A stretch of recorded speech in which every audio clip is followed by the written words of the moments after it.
কোনটা মিনিংলেস? জীবনটা মিনিংলেস নাকি ড্রামাটা মিনিংলেস? সহজ উত্তর হচ্ছে জীবনটা মিনিংলেস।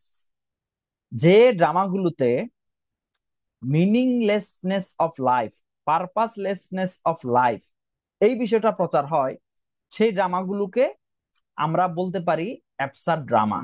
অর্থাৎ এগুলোকে অ্যাবসার্ড ড্রামা বলা হলেও এগুলোর লক্ষ্য আছে, এগুলোর উদ্দেশ্য আছে।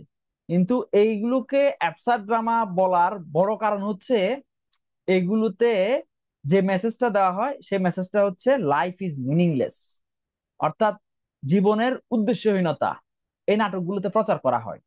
জীবনকে উদ্দেশ্যহীন এভাবে এই নাটকগুলোর মধ্যে দেখানো হয়েছে।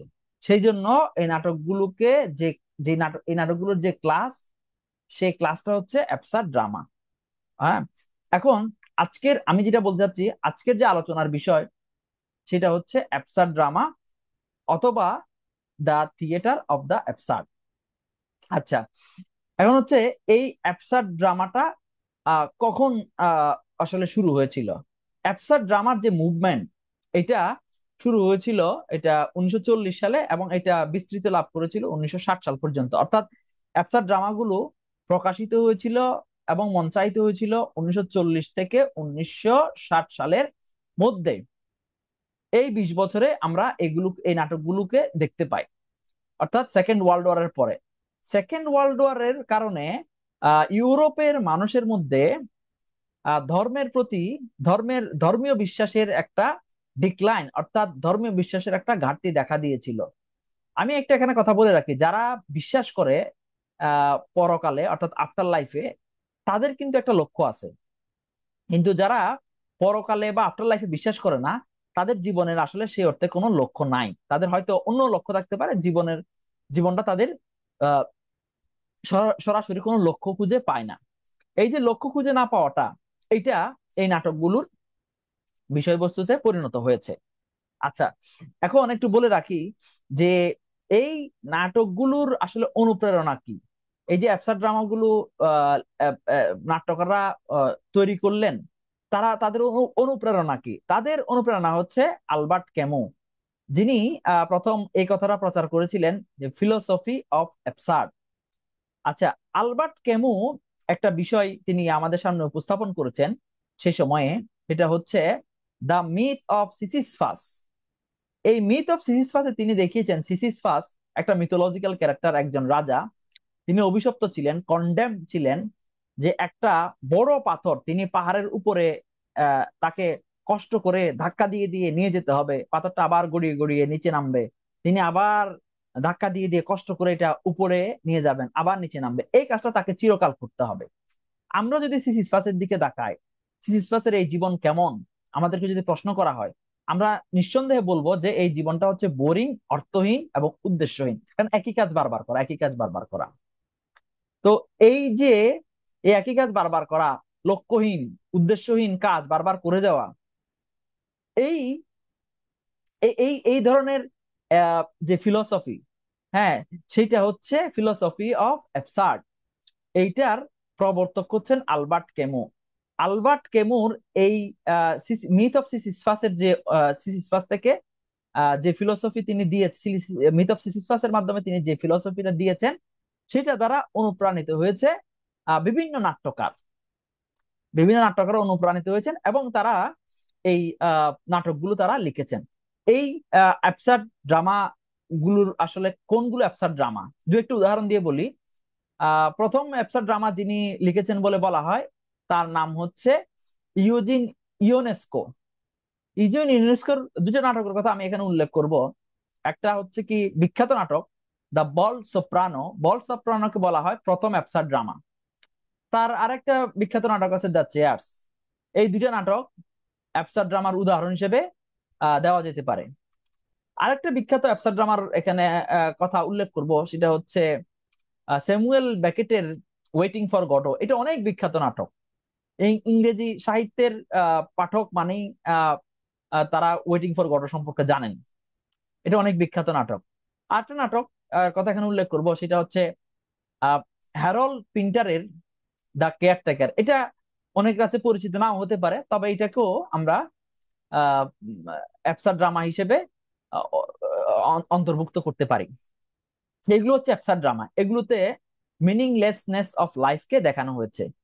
এখন আমরা যদি বলি যে অ্যাবসার্ড ড্রামাগুলোতে আসলে কোন ফিলোসফি আছে, অ্যাবসার্ড ড্রামাতে যে ফিলোসফি আছে সেটা হচ্ছে এক্সিস্টেন্সিয়ালিজম। আচ্ছা, এক্সিস্টেন্সিয়ালিজম এই বিষয়টা কি? এক্সিস্টেন্সিয়ালিজম এই বিষয়ের মূল বস্তু হচ্ছে এটা যে মানুষ এই পৃথিবীতে একা। হ্যাঁ, তাকে সাহায্য করার মতো কেউ নাই, মানুষ নিজেকে নিজে সাহায্য করতে পারে। এই বিষয়টা মজার ব্যাপার। আমরা ধর্মে যারা বিশ্বাস করি তারা মনে করে যে আমরা ঈশ্বরের সাহায্য পাবো, আমরা কারো না কারো সাহায্য পাবো, ঈশ্বরের মাধ্যমে হয়তো অন্য মানুষের বা ফেরেস্তার সাহায্য আমরা পাবো। কিন্তু এক্সিস্টেন্সিয়ালিজম ফিলোসফি বলে যে মানুষ একা, মানুষ নিজের কাজের জন্য নিজেই দায়ী। অর্থাৎ কি, আমি কারো কাছে সাহায্য চাওয়ার মতো আমার কেউ নাই। আমি যা করব সেটাই আমি পাবো। আমার বিপদ থেকে রক্ষা করার মতো কেউ নাই, আমি একা। এইরকম এই যে বিশ্বাস, এটা হচ্ছে এক্সিস্টেন্সিয়ালিজম বিশ্বাস। মানুষ একা, তাকে কেউ সাহায্য করবে না, সে যা করবে তার সেটাই পাওনা, সেটা তাকে বহন করতেই হবে। এটা হচ্ছে এক্সিস্টেন্সিয়ালিজম। এই নাটকগুলোতে আহ এক্সিস্টেন্সিয়ালিজম ব্যাপারটা আছে, এটার ফিলোসফি গুলা, এই নাটকগুলোর ফিলোসফির একটা অংশ হচ্ছে এক্সিস্টেন্সিয়ালিজম। আচ্ছা, এই নাটকগুলোতে কি কি আছে, এই নাটকগুলো আসলে থিমটা কি? এই নাটকগুলোর প্রথম থিম হচ্ছে জীবনটা হচ্ছে মিনিংলেস। আমরা বিখ্যাত নাটক দা ওয়েটিং ফর গডের দিকে, আমরা বিখ্যাত নাটক ওয়েটিং ফর গডের দিকে যখন আমরা তাকাবো, তখন দেখব যে ভ্লাদিমির এবং স্ট্রাগন গডের জন্য অপেক্ষা করছে। তারা তাদের ক্যাপ নিয়ে খেলেছে, তারা আরো বিভিন্ন রকম সময় নষ্ট করার জন্য আরো বিভিন্ন রকম কাজকর্ম তারা করেছে।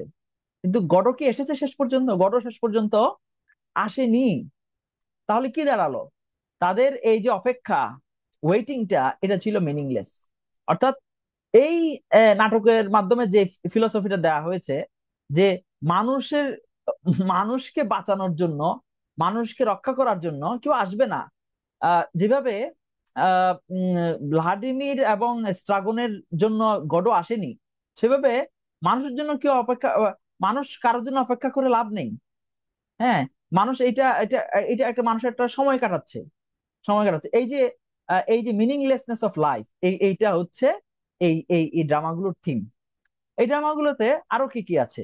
এই ড্রামাগুলোতে আরেকটা বিষয় দেখানো হয়, সেটা হচ্ছে যে আইসোলেশন, মানুষ একা। আইসোলেশনটা খুব গুরুত্বপূর্ণ। আমরা একটু যদি দেখি ওয়েটিং ফর গড, যদি দেখি এখানে ভ্লাদিমির এবং স্ট্রাগন, তারা তারা তারা নিজেরা একে অপরের সাথে কথা বলছে, একে অপরের সাথে ইন্টারাকশন করছে, বিভিন্ন কাজ করছে, কিন্তু তারা একে অপরের সাথে ভালোভাবে পরিচিত না। তাদের মধ্যে তারা আহ, এই যে সোসাইটির মধ্যে থেকেও, তারা একে অপরের সান্নিধ্য থেকেও কিন্তু তারা আইসোলেটেড। এই ড্রামাগুলো যেটা দেখায় যে মানুষ সোসাইটিতে থাকে, মানুষ পরিবারে থাকে, মানুষ হয়তো একটা দেশে থাকে, কিন্তু তারপরেও মানুষ কিন্তু একা। মানুষের যে যে দায়িত্ব, সেটা তাকে পালন করতে হয়, এবং সেটার ফল সে একা ভোগ করবে। এই যে আইসোলেশনটা, এটা এই নাটকগুলোতে দেখানো হয়। তাহলে প্রথমে দেখলাম আমরা হচ্ছে মিনিংলেসনেস অফ লাইফ, 2 নম্বরে দেখছি হচ্ছে আমরা আইসোলেশন। এরপরে হচ্ছে আমরা দেখতে পাবো হচ্ছে কি ল্যাক অফ কমিউনিকেশন। আমরা দেখি যে এখানে আহ নাটকগুলোতে আমরা কি দেখি, যে এই রেপিটেশন দেখি। আমরা ওয়েটিং ফর গডের দিকে যদি তাকাই, স্ট্রাগন এবং ভ্লাদিমির কথা বলে, এখানে অনেক সময় তারা দেখা যাচ্ছে এক কথা বারবার বলে, রিপিট করে। তো রিপিট করে কেন? এক কথা একবার বললে তো কমিউনিকেশন হওয়ার কথা। কারণ এই নাটকগুলো দেখানো হয়েছে এই যে কথাটা, আমাদের ল্যাঙ্গুয়েজটা, ল্যাঙ্গুয়েজটা যত না কমিউনিকেশনের বিষয়, ততটা এটা সময় কাটানোর বিষয়। It is a matter which actually covers time and space.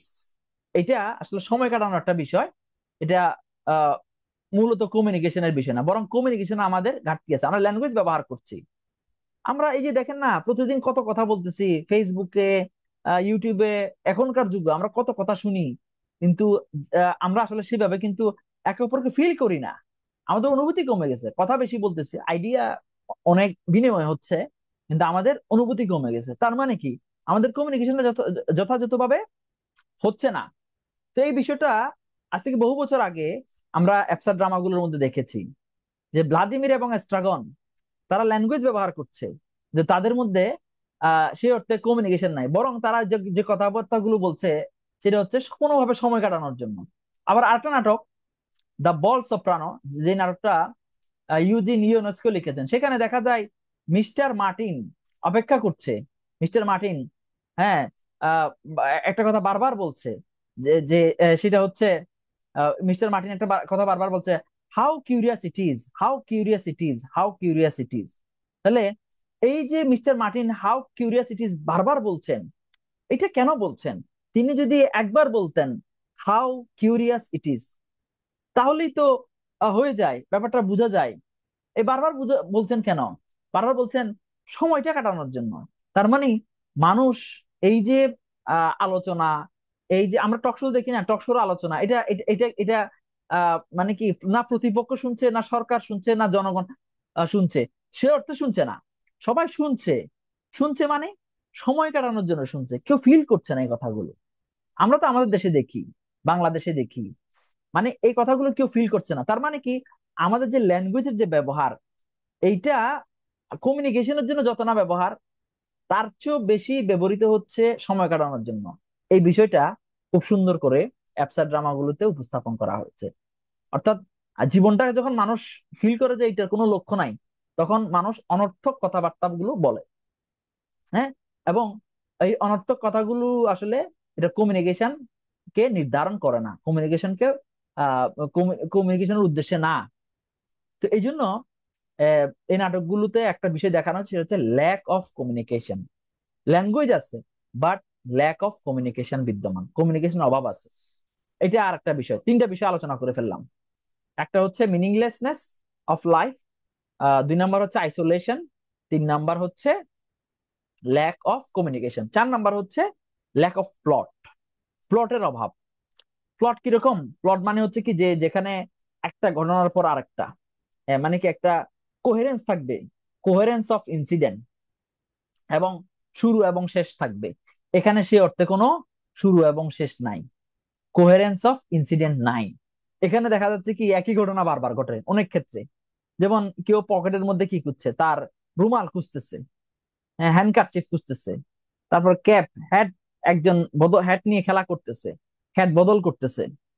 তাহলে এই যে পকেটের মধ্যে রুমাল খোঁজা, হ্যাট নিয়ে খেলা করা, বা জুতো নিয়ে খেলা করা, এগুলোর এগুলোর কি মানে? এগুলোর কোনো মানে নাই। এগুলো কেবল আমার যে সময়টা আছে, লক্ষ্যহীন ভাবে একটা সময়কে পার করে দেওয়া। ওই সিসিসফাসের মতো, ওই যে একটা ভারী পাথর উপরে তোলা, আবার নামতেছে, সেই পাথরটাকে বারবার তোলা, সেটা নেমে যাচ্ছে, বারবার তোলা।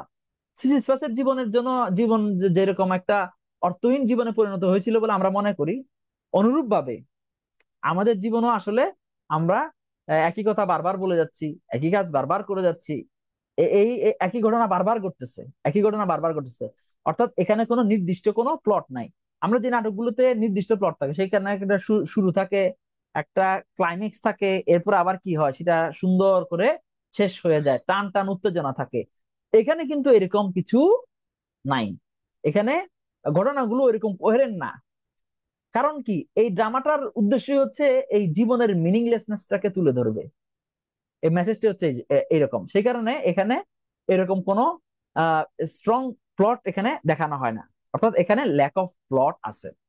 তার মানে আমরা দেখতে পেলাম যে অ্যাবসার্ড ড্রামাতে মিনিংলেসনেস অফ লাইফ কে দেখানো হয়, তারপরে হচ্ছে আইসোলেশন কে দেখানো হয়, তারপরে হচ্ছে ল্যাক অফ কমিউনিকেশন দেখানো হয়, ল্যাক অফ প্লট দেখানো হয়। এবং এই এই নাটকগুলোর কিন্তু একটা ইন্টেনশন আছে, মনে রাখতে হবে। নাটকগুলোর উদ্দেশ্য আছে, নাটকগুলোর উদ্দেশ্য হচ্ছে জীবনের উদ্দেশ্যহীনতাটাকে দেখানো। অর্থাৎ এই নাটকগুলো বলতে চায় যে জীবন উদ্দেশ্যহীন। ঠিক আছে? তো এই এই হচ্ছে absurd drama, life is absurd. Thank you.